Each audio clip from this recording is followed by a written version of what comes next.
نحمده و نصلی علی رسولہ الکریم اما بعد فاعوذ باللہ من الشیطان الرجیم بسم اللہ الرحمن الرحیم رب اشرح لی صدری ویسر لی امری واحلل عقدۃ من لسانی یفقهوا قولی اللهم انفعنا بما علمتنا وعلمنا ما ينفعنا وزدنا علما اللهم صل على محمد وعلى آل محمد كما صليت على إبراهيم وعلى آل إبراهيم إنك حميد مجيد اللهم بارك على محمد وعلى آل محمد كما باركت على إبراهيم وعلى آل إبراهيم إنك حميد مجيد آمین یا رب العالمین۔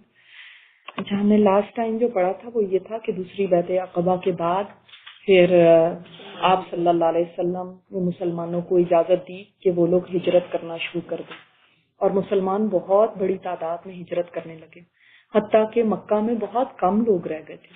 اور ہم نے پڑھا ہے یہ مسلمانوں کی ہجرت، یہ چیپٹر پڑھا تھا، اس میں ہم نے دیکھا تھا کہ عام جو لوگ تھے وہ سارے ہجرت کر گئے تھے سوائے ابوبکر صدیق کے، حضرت علی کے، صہیب اور زید بن حارثہ، یہ باقی رہ گئے تھے، یعنی چند ایک نام باقی رہ گئے تھے، اور باقی ایسے لوگ تھے جو بہت کمزور مسلمان تھے، جو ہجرت کرنے کی طاقت نہیں رکھتے تھے، یا وہ کسی کے انڈر تھے، کسی کے غلام ہوں گے، تو وہ انہوں نے نہیں ہجرت کی، لیکن اس کے علاوہ سارے لوگ جا چکے تھے۔ ہو سکتا ہے کئی لوگ تو بہت بعد میں تک آپ صلی اللہ علیہ وسلم کی ہجرت کے بعد تک بھی نہیں وہ گئے۔ تو اسی طرح حضرت ابوبکر صدیق رضی اللہ تعالیٰ عنہ انہوں نے بھی ہجرت کرنے کا سوچا تھا، اور آپ صلی اللہ علیہ وسلم کے پاس اجازت لینے کے لیے بھی آئے تھے، تو آپ صلی اللہ علیہ وسلم نے فرمایا تھا ان کو اجازت، کیونکہ دیکھیں آپ اس سے بھی نوٹ کرتے ہیں کہ ہر ایک نبی کریم صلی اللہ علیہ وسلم سے اجازت لے کے ہجرت انہوں نے کی، خود سے نہیں کہ وہ چلے فیصلہ کیا اور اٹھ کے چلے گئے۔ تو آپ صلی اللہ علیہ وسلم سے جب انہوں نے اجازت لی تو آپ نے فرمایا کہ مجھے امید ہے کہ اللہ تعالیٰ مجھے بھی اجازت دے دے گا، یعنی کہ آپ ٹھہریں۔ تو انہوں نے پھر پوچھا تھا کہ کیا میرے ساتھ کی، یعنی میں امید رکھوں کہ میں بھی آپ کے ساتھ ہوں گا اس وقت؟ تو آپ صلی اللہ علیہ وسلم نے کہا ہاں۔ تو اب ابو بکر صدیق رضی اللہ تعالیٰ عنہ نے پھر 2 اونٹنیاں، پہلے 1 اونٹنی تیار کر رہے تھے، پھر 2 اونٹنیاں تیار کرنا شروع کر دی۔ اور تیار کیسے کرتے تھے اس وقت اونٹنیوں کو؟ کہ خوب کھلاتے پلاتے تھے، ایک جگہ رکھتے تھے، کہ یعنی آپ کو پتا ہے کیمل کے بارے میں یہ مشہور ہے نا کہ وہ ریگستان کا ڈیزرٹ کا پلین ہے، کیونکہ وہ اسٹور کر لیتا ہے اپنا پانی وغیرہ۔ تو اب پتہ نہیں کتنے دن لگتے ہجرت کے سفر میں، نہ کھانا ملے نہ پینا، تو انہوں نے تیار کرنی شروع کر دی، اس لیے کہ اور ایسی اونٹنیاں ہوں کہ جب کوئی اگر خدا نخواستہ فالو کرتا ہے تو وہ تیز دوڑ سکے، تو اس کے لیے وہ باقاعدہ تیاری میں لگ گئے۔ سبحان اللہ۔ اور یہ کب کی بات ہے؟ یہ ذہن میں رکھیے گا، ذی الحج 13 نبوت کی بات ہے نا۔ اب کیا ہوا ہے؟ اگلا جو آج ہم انشاءاللہ تعالیٰ پڑھیں گے پیج نمبر 161، قریش دار الندوہ میں۔ دار الندوہ کون سی جگہ تھی، یاد ہے کوئی آپ کو؟ جو پارلیمنٹ جس کو کہہ سکتے ہیں، جہاں پہ ان کی ڈسکس ہوتی تھی، جو بھی بڑے بڑے سردار وہاں پہ بیٹھتے تھے قبائل کے، جو قریش کی تھی، ٹھیک ہے، اور جو مسلمانوں کی تھی اس کا نام کیا تھا؟ وہ دار الندوہ۔ تو قریش دار الندوہ میں، قریش پر یہ دیکھ کر جنون طاری ہو گیا کہ مسلمانوں نے حفظ و امان کی ایک جگہ پا لی ہے، اور وہ تو اب بہت ہی اس پہ غصے میں آئے کہ اب تو ان کو ایک سیف ہیون مل گئی ہے۔ انہوں نے مسلمانوں کی ہجرت اور مدینہ میں اجتماع سے اپنے دین، اپنی تجارت اور اپنے وجود کے لیے خطرہ محسوس ہوا۔ ان کو کیوں ایسا ہوا؟ ان کو کیا ایسا خطرہ محسوس ہو گیا تھا کہ یہ وہاں پہ مدینہ جا رہے ہیں؟ وہ تو جا رہے ہیں، اور اس سے ان کو کیا خطرہ؟ جی، جب آپ نے کسی کو اتنا ٹارچر کیا ہوتا ہے، کسی کو اتنا ظلم کیا ہوتا ہے، اور اس کے بعد اب وہ جا کے جب وہاں پہ طاقتور بن جائیں گے تو وہ تو ہمیں چھوڑیں گے نہیں، اس لیے ان کو اپنے وجود کا بھی خطرہ ہوا، دوسرے اپنی تجارت کا کیا خطرہ تھا ان کو؟ شاباش، شام کی طرف جاتے تھے نا قافلے، تو کیا ہوتا تھا؟ یہیں سے گزر کے جاتے تھے، جب یہ یہاں پہ اسٹیبلش ہو جائیں گے تو پھر تو ہمیں خطرہ ہی، تو ہمیں لوٹیں گے۔ تو ان کو اب یہ مصیبت پڑ گئی کہ یہ مدینہ جا کے بھی ہم ان سے سیف نہیں ہیں، یہ وہاں پہ جا کے اور اسٹیبلش ہوں گے۔ چنانچہ وہ جمعرات 26 صفر سن 14 نبوت کی صبح کسی ایسی تجویز پر غور و خوض کے لیے دار الندوہ میں اکٹھا ہوئے۔ اب اس کو آپ ہائی لائٹ کر لیں کہ کون سا ٹائم چل رہا ہے۔ 14 نبوت ہے، ڈیٹ آپ کو نہیں بھی یاد رہتی، اس کے دن کو یاد رکھنے کی ضرورت نہیں، مگر کون سا ٹائم چل رہا ہے، اس کا مطلب کتنے ایئر گزر چکے ہیں آپ صلی اللہ علیہ وسلم کو نبوت ملے؟ 13 ایئر گزر چکے ہیں. 14th year has started. Okay, ابھی ہجری سٹارٹ ہوگی. اب ہم کہتے ہیں نا محرم سے ہجرت کا محرم میں ہجرت نہیں ہوئی تھی. تو جو اس خطرے سے نجات کی ضامن ہو کہ ہم ایک میٹنگ رکھتے ہیں, تو دارالندوہ میں انہوں نے میٹنگ رکھی بالخصوص ابھی صاحب الدعوت محمد رسول اللہ صلی اللہ علیہ وسلم مکے ہی میں تھے, اور صبح شام میں ان کے بھی نکل جانے کا اندیشہ تھا. ان کو یہ واقعی ڈر تھا کہ کہیں یہ نہ ہو کہ یہ بھی چلے جائیں. اس اجتماع میں سرداران قریش کے تقریباً تمام نمایاں چہرے موجود تھے, بڑے بڑے یعنی سردار, پرومیننٹ فگرز. ابلیس بھی نجد کے ایک شیخ جلیل کی صورت میں اجازت لے کر شریک ہوا. ابلیس شیطان جو ہے وہ بھی آپ کو پتا ہے جنات انسانی صورتوں میں بھی آتے ہیں, ٹھیک ہے, انسانی صورت ڈھال سکتے ہیں, اور ابلیس بھی پہلے زمانوں میں اس طرح سے انسانی صورت میں آتا رہا ہے. ہم نے اس سے پہلے کہاں پڑھا ہے کہ ابلیس نے کوئی شرارت کی تھی؟ نہیں, اس سیرت میں کہاں پڑھا؟ شاباش, مینا کے اندر جب اس نے آوازیں دی تھی کہ لوگوں دیکھو دیکھو یہ یہاں پہ کیا ہو رہا ہے, یہ بے دین لوگ اکٹھے ہو گئے ہیں, اس وقت بھی وہ تل ملا گیا تھا. اب اسے تو رہا ہی نہیں گیا کہ اب کیا, یعنی ایک تو وہ وسواس تو ڈالتا ہے, لیکن اب ایز اے پرسن وہ آ گیا اس میٹنگ میں اور کہا کہ میں نجد سے آیا ہوں. نجد ایک جگہ تھی اور وہ ہاں تو شیطان بہت سارے ہیں نا, ابلیسی چیزیں بہت ساری ہیں نا, شیطان کا پورا گروپ ہے نا. تو یہ بھی اب یہاں پہ ابلیس کیا آیا, نجد کے ایک شیخ کی صورت کے اندر آیا کہ میں وہاں سے آیا ہوں, اور ان سے اجازت لی کہ میں بھی اس میں شریک ہونا چاہتا ہوں. ہاں ابلیس وہی شیطان. اچھا, اب آپ یہ دیکھیں کہ نجد کا اس نے کیوں کہا, نجد ایک علاقہ تھا نا, تو اس نے یہ ان کو مطلب کروانا چاہا کہ دیکھو بتائیں, دیکھو وہ بھی ریکگنائز کرتے تھے, بالکل سب کو جان پہچان تھی بالکل. نجد ایک ذرا دور کا علاقہ تھا, ایک تو وہاں سے کسی کو پتا نہیں چلے گا, دوسرا یہ کہ اگر نجد کے لوگ بھی ہمارے ساتھ مل جاتے ہیں تو اس سے بڑی کیا بات ہو سکتی ہے, سارے مل کے مدینہ کے اوپر ان کو پکڑیں گے. تو چلو آؤ, کوئی بات نہیں, تم نجد کے سردار ہو, چلو آؤ تم بھی اگر ہمارے ساتھ مل رہے ہو تو کیا, مدینہ سے آگے. جی, اہل اجتماع پر اصل قضیہ پیش کیا گیا, یعنی اصل جو قصہ تھا وہ اہل اجتماع پہ پیش کیا گیا کہ دیکھو یہ اس وقت سچویشن کیا ہے. وہ سچویشن بتائی گئی کہ مسلمان اس طرح سے مائگریٹ کر رہے ہیں. اب اس میں ہر ایک نے کیا کیا تجویز پیش کی وہ آتی ہے. ابو الاسود یہ ایک سردار تھا, اس نے کہا ہم اسے اپنی زمین سے نکال دیں اور اپنا معاملہ درست کر لیں, پھر ہمیں اس سے کیا واسطہ کہ وہ کہاں گیا. شیخ نجدی نے کہا, شیخ نجدی کون ہے؟ شیطان جو تھا. اس نے کہا تم دیکھتے نہیں اس کی بات کتنی عمدہ اور اس کے بول کتنے میٹھے ہیں, اس سے کیا پتا چلتا ہے.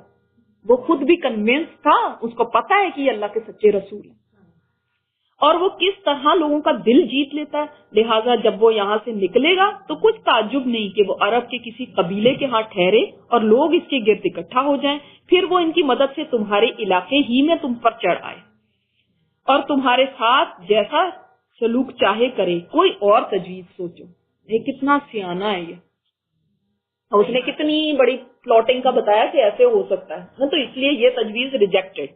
نیکسٹ تجویز اس پر ابو البختری نے کہا. یہ کون تھا,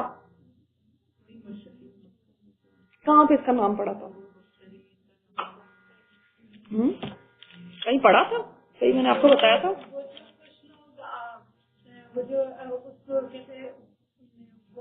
میں کعبے میں لگایا تھا اس کو چارج کرنے کے لیے. اور دوسرا جب میں نے آپ کو بتایا تھا کہ شیب ابی طالب کے اندر مسلمان جب محصور تھے تو اس وقت جب کوئی ان کے لیے ختیجہ کا بھتیجا ان کے لیے کھانا لے کر جا رہا تھا تو اس وقت راستے میں کون تھا جس کی ابو جہل کے ساتھ لڑائی ہوئی تھی, ہے نا. تو اس سے بھی پتہ چلتا ہے یہ بھی ایک پرومیننٹ فگر تھا. اس نے کہا شاباش, آپ لوگوں کو یاد ہے, اسے قید کر دو اور باہر سے دروازہ بند کر دو یہاں تک کہ اس کا بھی وہی انجام ہو جو اس سے پہلے موت کی شکل میں دوسرے شعراء کا ہو چکا. یعنی ایسے قید کرو کہ بھوکا پیاسا اندر مر جائے, یہ کام کرو. اب شیخ نجدی نے کہا, جب دیکھیں اس کی عقل دیکھیں اور ان کے تجویزیں دیکھیں. واللہ قسم بھی کس کی کھا رہا ہے, اور آدم علیہ السلام کے قصے میں بھی ہم نے کیا پڑھا تھا, کس کی قسم کھائی, اللہ کی. اس کو پتا ہے کہ قسم کس کی کھانی ہے اور کس کی قسم بڑی. جی، اور اللہ کو جانتا ہے، پہچانتا ہے، اللہ کی قسمیں کھا رہا ہے. اسی لیے پہلے بھی میں نے آپ کو بتایا تھا کہ کوئی آپ کے سامنے اللہ کی قسم کھا کے یا اللہ کا نام لے کے کوئی باتیں کرے تو اس کا مطلب یہ نہ سمجھ لیں کہ یہ سچائی ہے، کیونکہ کوئی بھی اللہ کے نام کو لے کر اور آپ کو دھوکہ دے سکتا ہے، مس گائیڈ کر سکتا ہے. واللہ اگر تم لوگوں نے اسے قید کر دیا تو یہ بات اس کے ساتھیوں تک ضرور پہنچ جائے گی اور وہ اسے اپنے باپ اور بیٹوں سے بھی بڑھ کے مانتے ہیں. یہ سمجھ آ گئی کہ ان کو کتنی محبت تھی. آج ہم محبت کا دعویٰ جو کرتے ہیں نا، تو دیکھیں شیطان نے بھی یہ ماننا تھا کہ صحابہ کرام آپ صلی اللہ علیہ وسلم سے اپنے باپ اپنے بیٹوں سے بھی زیادہ، بیٹے سے زیادہ کسی کو چاہنا کتنی بڑی بات، یہ اس کو بھی پتا تھا. یہ ایڈمیٹڈ. لہذا کچھ بعید نہیں، یعنی کچھ بات یہ مشکل نہیں ہے، دور نہیں ہے کہ وہ دھاوا بول کر اس کو تمہارے قبضے سے نکال لے جائیں، پھر اس کی مدد سے اپنی تعداد بڑھا کر تمہیں مغلوب کر لیں. لہذا کوئی اور تجویز سوچو. اللہ اکبر. اب طاغوت اکبر، بڑے طاغوت، اب یہ بولا ہے کون؟ ابو جہل، جس کو وہ کیا کہتے تھے؟ ابو الحکم، حکمت کا باپ، عقل مند بہت تھا.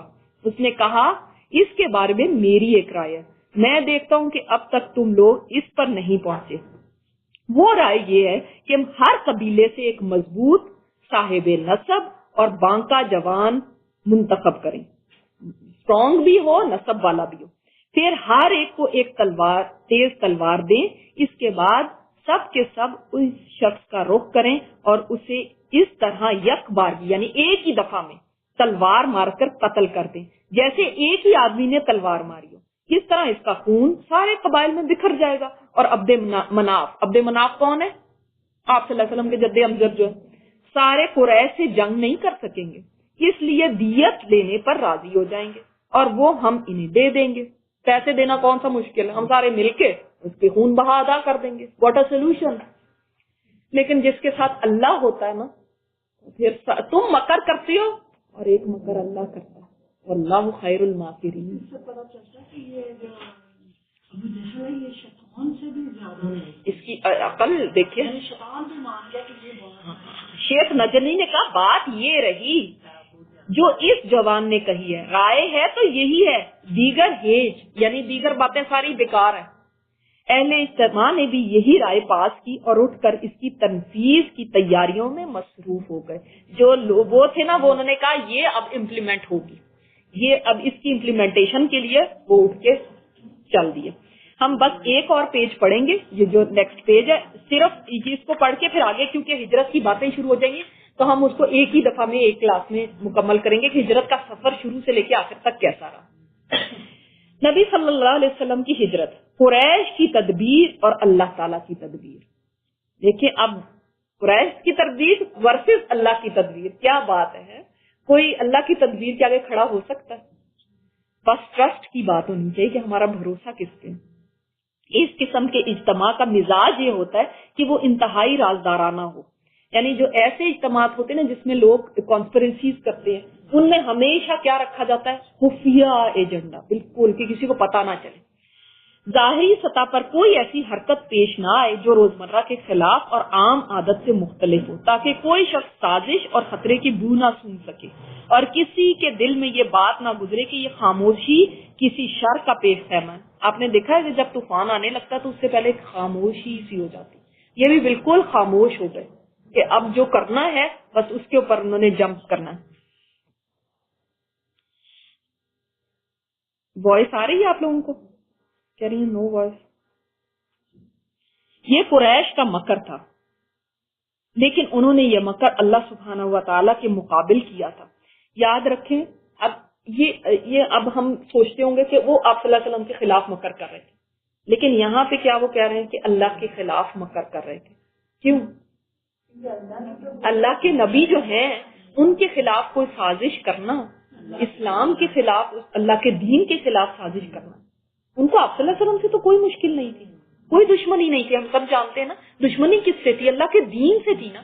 تو کس خلاف مکر کر رہے ہیں؟ اللہ کے خلاف مکر کر رہے ہیں.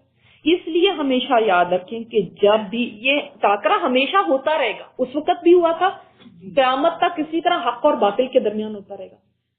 کفر کو کبھی یہ نہیں کہ کسی مسلمان سے کوئی پرابلم ہے، اس کو اسلام سے پرابلم ہوتا ہے، اس کو اس دین سے پرابلم ہے. اور جب اس کو دین سے پرابلم ہوتا ہے تو جو وہ کرتے ہیں ساری پلانیں وہ اس دین کے خلاف ہوتی ہے، کسی انڈیویجول کے خلاف نہیں، کسی کو بھی کوئی پرابلم ہوتی. اللہ تو اس لیے انہیں اللہ نے اس طرح نامراد کیا کہ وہ سمجھ بھی نہیں سکے، ان کو پتہ ہی نہیں چلا کہ ان کے ساتھ ہو کیا گیا. چنانچہ جبرائیل علیہ السلام نازل ہوئے، نبی صلی اللہ علیہ وسلم کو قریش کی سازش کی خبر دی. نبی صلی اللہ علیہ وسلم کو قریش کی سازش کی خبر دی کہ اس طرح سے وہ لوگ جمع ہو کے اور انہوں نے یہ پلاننگ کی ہے، اور آپ یہ بھی بتا دیا کہ آپ آج اپنے بستر پہ نہیں سوئیں گے. ہجرت کی اجازت بھی دی. دیکھیں اب ہجرت کی اجازت مل گئی کہ اب آپ جا سکتے ہیں. نکلنے کا وقت مقرر کیا، تو وقت بھی کس نے مقرر کیا؟ اللہ تعالیٰ نے. اور قریش کے مکر کو رد کرنے کا پروگرام بھی بتایا. یہ میں نے آپ کو بتا دی نا کہ کیسے ہوگا، آپ جائیں گے اس طرح سے اور وہ حلقہ باندھے کھڑے ہوں گے اور آپ نے وہاں سے نکلنا ہے اور اپنے بستر پہ کس کو چھوڑنا، یہ سب بتایا. چنانچہ فرمایا جس بستر پر آپ سویا کرتے ہیں آج کی رات اس بستر پر نہ سوئیں. ادھر ٹھیک دوپہر کے وقت، اب یہ جو ہے نا یہ رات کا ان کو بتایا کہ رات کو آپ نے ایسے کرنا ہے. اب کیا ہے؟ دوپہر کا وقت ہے، ابھی ٹائم نہیں ہوا رات کا، ابھی دوپہر کا وقت ہے، جب لوگ اپنے اپنے گھروں میں آرام کیا کرتے ہیں. یعنی قیلولہ کا ٹائم، آپ کو پتا ہے جو گرمیاں عرب کی ہوتی ہے کتنی سخت ہوتی ہے، اور اس میں دوپہر کے وقت لوگ زیادہ تر آرام کرتے ہیں کیونکہ لمبے دن ہوتے ہیں اور گرمی اس قدر سخت ہوتی ہے کہ گلیاں سنسان ہو جاتی ہیں، کوئی ہوتا نہیں ہے. تو رسول اللہ صلی اللہ علیہ وسلم ابو بکر صدیق کے گھر تشریف لے گئے اور ان کے ساتھ ہجرت کا پروگرام طے کیا. اب یہ ہوا یہ تھا کہ حضرت عائشہ رضی اللہ تعالیٰ عنہ بیان فرماتی ہیں کہ اس قدر سخت گرمی تھی، اس ٹائم پہ ہم نے دیکھا کہ کوئی جیسے چلا آ رہا ہے دور سے اور اس نے پگڑی باندھی ہوئی ہے، تو جب قریب آئے تو پتہ چلا آپ صلی اللہ علیہ وسلم. اور یہ اتنا انیوژل ٹائم تھا کسی کے آنے کا، کوئی کسی کے گھر اس ٹائم پہ نہیں جاتا تھا، تو پتہ چل گیا ان کو کہ کوئی غیر معمولی بات ہے. اور آپ صلی اللہ علیہ وسلم جو ہی آئے، آپ صلی اللہ علیہ وسلم نے حضرت ابوبکر صدیق سے فرمایا کہ سب کو مطلب نکال دو کمرے سے نا. انہوں نے فرمایا کہ آپ کے گھر والے ہی ہیں. حضرت عائشہ کے ساتھ تو آپ صلی اللہ علیہ وسلم کا نکاح ہو چکا تھا، حضرت اسماء تھی جو ان کی بہن تھی. تو پھر آپ صلی اللہ علیہ وسلم نے بتایا کہ اللہ تعالیٰ نے ہجرت کی اجازت دے دی ہے. تو حضرت ابوبکر صدیق نے پھر پوچھا تھا کہ کیا اللہ تعالیٰ نے مجھے آپ کے ساتھ جانے کی اجازت دی ہے؟ تو آپ صلی اللہ علیہ وسلم نے فرماتے ہیں میرے ماں باپ آپ پہ قربان ہو، کیا اللہ نے مجھے اجازت دی ہے آپ کے ساتھ جانے کی؟ آپ صلی اللہ علیہ وسلم نے فرمایا ہاں. حضرت عائشہ فرماتی ہیں، بخاری میں یہ حدیث ہے کہ مجھے نہیں پتا تھا آج سے پہلے کہ کوئی خوشی سے بھی روتا ہے. حضرت ابوبکر صدیق خوشی سے رو پڑے کہ میں آپ صلی اللہ علیہ وسلم کے ساتھ ہوں. اللہ اکبر. اور فرمایا کہ میں نے تو 2 اونٹنیاں تیار کر رکھی ہیں اس کے لیے، تو ایک آپ کے لیے. تو آپ صلی اللہ علیہ وسلم نے فرمایا کہ میں اس کی قیمت ادا کروں گا. انہوں نے کہا کہ آپ کے لیے آپ کیوں قیمت دیں گے؟ آپ نے فرمایا نہیں، میں اس طرح سے نہیں لوں گا، میں اس کی قیمت ادا کروں گا. یعنی آپ صلی اللہ علیہ وسلم اپنے صحابہ کا ایسے نہیں کہ ان کی ایڈوانٹیج لیتے ہوں کہ ٹھیک ہے میں اس سے لے لیتا ہوں پھر کیا مجھے تو ضرورت ہے. اس کا مطلب آپ صلی اللہ علیہ وسلم کے پاس نہیں تھی کوئی ایسی اونٹنی، انہوں نے تیار کی. تو اور حضرت ابو بکر صدیق کے بارے میں آتا ہے کہ ان کے پاس جب یہ اسلام لائے تھے نا تو ان کے پاس 40,000 درہم تھے، 40,000. اور جس وقت ہجرت کرنے لگے اس وقت صرف 5,000 تھے. تو وہ 5,000 بھی انہوں نے ساتھ رکھ لیے کہ پتہ نہیں راستے میں کس وقت ضرورت پڑے، اور 1 دینار بھی اپنے گھر والوں کے لیے نہیں چھوڑا تھا، ایک پیسہ بھی اپنے گھر والوں کے لیے نہیں چھوڑا کہ وہ پیچھے سے کیا، وہ تو چلو یہاں پہ وہ کچھ نہ کچھ کر ہی لیں گے، لیکن ہم راستے میں آپ صلی اللہ علیہ وسلم کو پتہ نہیں کہاں ضرورت پڑ جائے. سب ساتھ لے لیا تھا، حتیٰ کہ ان کے باپ جو تھے نا وہ تو آپ کو پتا نا بہت بعد میں جا کے مسلمان ہوئے. ابو قحافہ نابینا تھے اور انہوں نے کہا بچیوں سے کہ تمہارا باپ تو کچھ چھوڑ کے ہی نہیں گیا، اس نے یہ بھی نہیں سوچا کہ اپنی اولاد کے لیے کچھ چھوڑ جائے.